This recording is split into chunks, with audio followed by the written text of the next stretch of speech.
to issue a very clean statement saying that I am lying if this is not true. About 48 hours before Charlie Kirk died, Charlie informed people at Turning Point, as well as Jewish donors and a rabbi, that he had no choice but to abandon the pro-Israel cause outright. Okay, Charlie was done. He said it explicitly, that he refused to be bullied anymore by the Jewish donors. Can you guys answer? Did he express that? Did he also express that he wanted to bring me, Candace Owens, back because he was standing up for himself? And then did he, just 48 hours later, conveniently catch a bullet to the throat before our onstage reunion could happen? It's a yes or a no. Okay, let's stop this ditching. Let's stop the dodging. Let's explicitly, I want to hear from Turning Point USA that I'm lying about that. I want you to say, no, it was just, he was feeling a little bit of pressure. No, I want you to literally answer what I have just said. It either happened or it didn't. I'm either making it all up or it happened exactly as I'm saying. And while we're at it, may I ask, what is the name of the Jewish donor who sponsored the Hamptons? So before the incident about Charlie Kirk's situation took place, Candace Owens is over here on record telling us that Charlie Kirk was going to bring Candace Owens back to Turning Point USA, and then they are going to have a reunion on stage. So if Candace Owens is lying, the leadership of Turning Point, they need to disprove Candace Owens. Guys, I am not a lawyer, but she is the one who is making those accusations upon Turning Point. So it is her responsibility to produce the evidence. That's how it works in court, guys. When you accuse somebody of something, you need to prove what you are accusing that particular person, okay? A defendant, that's why it says you have a right to remain silent. The person who's accusing you, the onus is on them to produce evidence to prove that XYZ. So Candace Owens is telling us that Charlie Kirk was going to put her on stage and have a reunion with her. And Turning Point should produce evidence? Are you with me? That's not how things work. So Candace Owens need to produce the evidence. Guys, here is the evidence. Me and Charlie, we're going to have a reunion. And I was coming back to Turning Point. She's the one who needs to produce that particular evidence. That way we can see the evidence, and then Turning Point can dispute the evidence that Candace Owens is producing. So here's news for us, guys. Guess what? Barry and Babs was scheduled to appear on Turning Point with Charlie Kirk. It's unfortunate that, that incident happened to him. You see what I'm saying? Anybody can say that.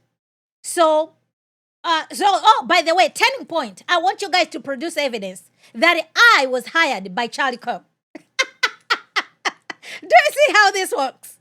So anybody can make that accusation, guys. You know what I'm saying? But if I'm going to come up here and say that I was hired by Turning Point, I was going to appear with Charlie Kirk, guess what? All I have to do is produce, here's the letter that I was hired by Turning Point. Here, this day I went for my interview, this, that, and the third. But I can say anything. That's what Candace Owens is doing. Unfortunately, her audience is drinking this up like a Kool-Aid, So to me, I feel sorry for the audience because she is misleading her audience. A person who professes to be, she's Catholic, or she considers herself to be a Christian and everything else. Why are you out here intentionally and purposefully lying to your audience? You produce the evidence. And this is Candace Owens, who has portrayed herself as the BFF to Charlie Kirk. I even added the date because Candace loves the timestamps.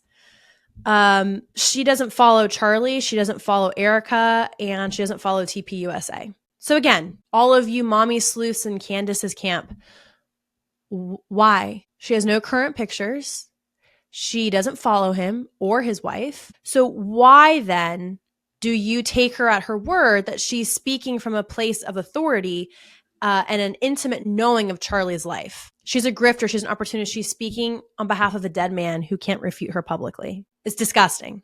That, to me, is the most disgusting part. It took him a little over 2 weeks, but now Bibi Netanyahu, with maybe a little help from Turning Point USA, I'm thinking, is releasing the letter, the May love letter from Charlie Kirk to Israel, just out of nowhere. He was just overcome with love for Israel, and he decided to write this love letter to the prime minister about how they could fight harder, how they commit themselves further to the Israeli cause. We're going to get to that.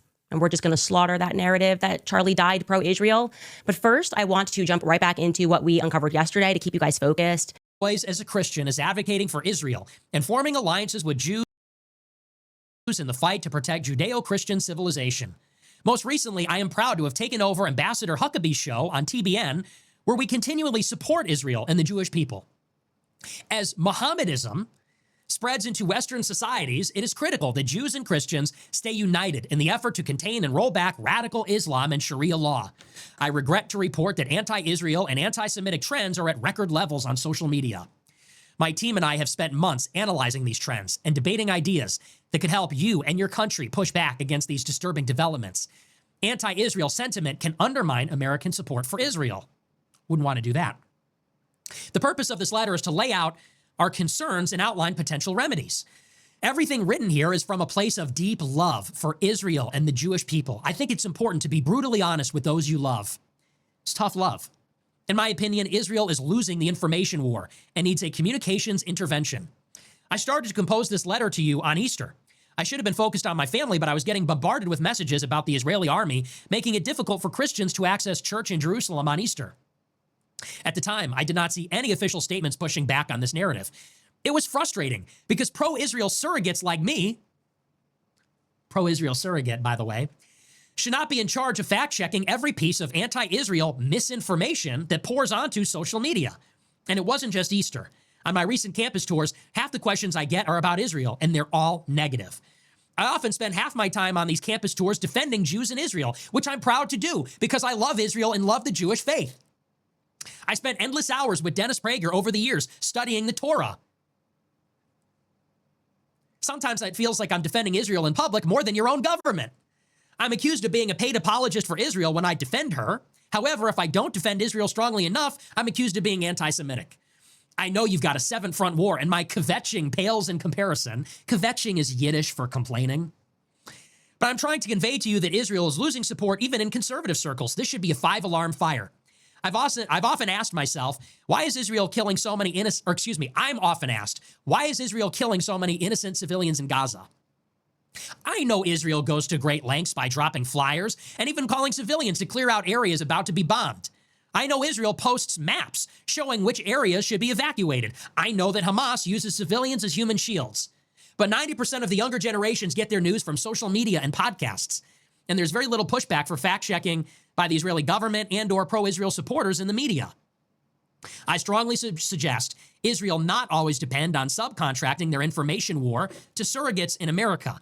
Mr. Prime Minister, I urge you to revamp your information warfare from top to bottom. Sometimes the impression is given that Israel thinks everyone hates them, so I care about winning over hearts and minds. If there's truth to this impression, I urge you to consider that social media and podcasts is where you fight for the hearts and minds of the younger generation. Obviously, all this negative Israel propaganda on social media translates into pro-Hamas, free Palestine sentiment on many campuses. Here are some unsolicited recommendations my team and I suggest if you're open-minded to a communications reset. 1. For starters, you need a rapid response media team. President Trump does this very effectively. You are an eloquent defender of Israel, but you need a team of information warriors pushing back every day in real time. When you don't push back, anti-Semitism and anti-Israel propaganda fills the void. A pro-Israel friend recently asked me, do Israelis even care how the world perceives their country? 2, I strongly recommend putting together a team of pro-Israel experts who can fact-check misinformation in real time for Israel. Israel needs to take the lead. No more dependence on subcontractors. Israel never asked for American troops because Israel does its own fighting. Is that so? I suggest the same approach for the information war. You lead and people like me will follow and provide supplemental support. If you're open to revamping your communication strategy, my team and I will assist. 3, you need something perhaps like an Israel Truth Network, or ITN, which can include social media channels and a one-stop source of information website where, for example, all the negative Israel questions I get can be debunked. I would love to refer students to such a website. This website could be a conduit to groups like Hillel and Jewish educators like Dennis Prager. There can be links to books, podcasts, media personalities, and pro-Israel thought leaders. The website can be a place where Judeo-Christian leaders and groups can share information and form closer alliances in the fight against Islamic fundamentalism. The Israel Truth Network social media can post pro-Israel, pro-Judeo-Christian video clips, breaking news and articles. It could potentially be a news aggregation site for all news pertaining to Israel and Judeo-Christian efforts to preserve Western civilization. Have you ever considered inviting some of the released Israeli hostages to go on a speaking tour in the United States? This could be very effective. We're like halfway through the letter, by the way. This is who Max Blumenthal and Candace Owens want us to believe was the second coming of Hitler. Israel needed to kill this guy because he was about to blow the lid on the whole operation. They couldn't bribe him, couldn't blackmail him, couldn't negotiate with him. He had to be eliminated. He had to go because he was too out of control. This is a guy halfway. The article goes on. You need a one-stop shopping resource where Israel's platform and beliefs can be spelled out. I know it's common to think social media is a waste of time, but TikTok algorithms, have changed. I have increased my followers on TikTok from 1 million to 6 million in the last year. There's that number again. We get billions of views on TikTok. My campus tour last fall received 5 billion impressions. Elon Musk is a friend to Israel, so X offers a great opportunity to make inroads on social media. Israel should not sit back and allow its enemies to define her. A recent Pew Research poll showed 53% of Americans have an unfavorable view of Israel. U.S. support for Israel is precarious. A new media strategy is urgently needed. I understand social media as well as anyone in the world. That's certainly true. From my vantage point, Israel has retreated from social media without a fight. How are you going to win over younger generations if you're starting out in retreat? Mr. Prime Minister, stop this retreat. Get in the information war fight. The front lines of this information war are on social media. Other than a few guerrilla warfare operations, there's little Israel-created content. Is that even true? I saw Israel has increased its Hasbara budget by 20 times, which is great news. Great news. There's also hundreds of millions of dollars raised by private pro-Israel groups. Some of this money should be directed into creating pro-Israel original content. Next, promote this content on Israel-operated social media channels and websites. Use the funds to start the Israel Truth Network. To sum up, you should consider reshaping your Hasbara department into a political campaign headquarters with narrative experts. Hasbara could be the mothership hosting Israel Truth Network, where the messaging campaign can be created and distributed to pro-Israel groups and thought leaders. Israel is the Silicon Valley of the Middle East. Israel has an abundance of brain power and technological expertise. The question is whether Israel has the willpower to step up its game. From my vantage point, the status quo is not working. Israel is getting crushed on social media, and you are losing younger generations of Americans. In my opinion, you are losing the information war, which will translate into less political and military support from America. The Holy Land is so important to my life, and it pains me to see support for Israel slip away. Contact me on my private number below if you'd like to discuss this further. This lady, she's a manipulator. The whole time, she was out here telling everybody that Bibi should produce the letter. Because Bibi, the prime minister, lied about this letter. Now that the letter is here, Candace Owens, she's starting with her program saying, all of a sudden, this letter that was produced by the help of Turning Point. What does she mean? So she is implying that Turning Point concocted something behind the scenes with the prime minister to produce this letter. You see where this thing is going? So now the goalpost has changed. Before she was demanding prime minister put out the letter. The letter comes out now. Turning Point is in cahoots with the prime minister. But she's going to debunk this later. But she doesn't want you to be distracted. She wants to talk about something else. No, Candace Owens. The letter is out. You demanded the letter to come out. So if you have another letter that's disputing this letter, can you please produce that letter? There's no letter. She has not produced any letter at all. George Farmer, come and get your wife, please. Okay? Come and get your wife, please. New leading up to this event, Charlie's perspective on Israel. Okay, so let me say this so you can hear it. Charlie Kirk's perspective on Israel was not starting to shift. It had shifted entirely. Okay, there are no ifs and there are no ands and there are no buts about it. Israel knew that. Turning Point USA knew that because Charlie was explicit. So my question is, why isn't Turning Point USA making any statements and shutting down this repeat attempt by Israel to lie and to pretend that towards the end, Charlie was just authoring love letters to Israel, giving them a perspective of here's how we can win here's what you guys need to do. You need to work with this Hillel, whatever it is. Yeah, the same people that are calling me anti-Semitic, you need to work with those people harder. And he was just putting it on paper. Was it an email? what was that they were sharing on the New York Post, the Israeli Post, right? What were they sharing there?